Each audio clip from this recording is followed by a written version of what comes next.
വളരെയധികം പ്രേക്ഷകരും സംശയത്തോടെ ചോദിക്കുന്ന ഒരു കാര്യമാണ്, ആദ്യത്തെ 1 കോടി ഏതാണ്, ഏത് സിനിമയാണ്? നമുക്ക് ഈ ഷോർട്സിലൂടെ നോക്കാം. Mile stone first in the Malayalam film industry. ആദ്യത്തെ 1 കോടി മൂവി തച്ചോളി അമ്പു എന്ന് പറയുന്ന സിനിമയാണ്. നവോദയ അപ്പച്ചൻ സംവിധാനം ചെയ്ത് 1978 ആ സിനിമ റിലീസായതെന്ന് ഓർക്കണം. അടുത്ത മൈൽ സ്റ്റോൺ 5 കോടി സിനിമ ഏതിനാണ് വന്നിരിക്കുന്നത് നോക്കാം. പ്രിയദർശൻ സംവിധാനം ചെയ്തിട്ടുള്ള സിനിമ 1991 കിലുക്കം എന്ന് പറയുന്ന സിനിമയ്ക്കായിരുന്നു. ആദ്യത്തെ 10 കോടി ഷാജി കൈലാസ് സംവിധാനം ചെയ്തിട്ടുള്ള 1995 സംവിധാനം ചെയ്തിട്ടുള്ള 95 വന്നിട്ടുള്ള ദ കിങ് എന്ന് പറയുന്ന മമ്മൂട്ടി സിനിമയായിരുന്നു.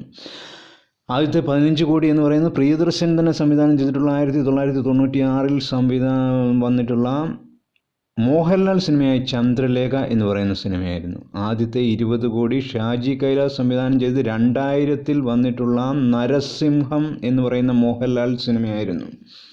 ആദ്യത്തെ 25 കോടിയിലേക്ക് പോയി കഴിഞ്ഞാൽ അൻവർ റഷീദ് സംവിധാനം ചെയ്തിട്ടുള്ള 2005 വന്നിട്ടുള്ള രാജമാണിക്യം എന്ന് പറയുന്ന മമ്മൂട്ടി നായകനായിട്ട് വന്ന സിനിമയായിരുന്നു.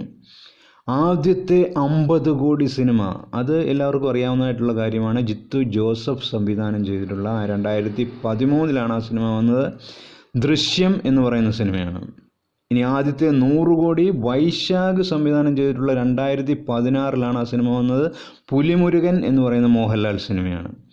ഇനി ആദ്യത്തെ 150 കോടി സിനിമയിലേക്ക് പോയി കഴിഞ്ഞാൽ ജൂഡ് ആൻ്റണി ജോസഫ് സംവിധാനം ചെയ്തിട്ടുള്ള 2023 ഓർക്കണം, 100 കോടി 2016 വന്നിട്ടുണ്ടെങ്കിൽ 2023 150 കോടി വന്നത്. 2018 എന്ന് പറയുന്ന സിനിമയ്ക്കാണ് 150 കോടി വന്നിരിക്കുന്നത്.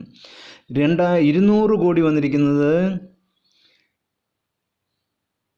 ചിദംബരം സംവിധാനം ചെയ്തിട്ടുള്ള മഞ്ഞുമൽ ബോയ്സ് 2024 റിലീസ് ചെയ്തത്.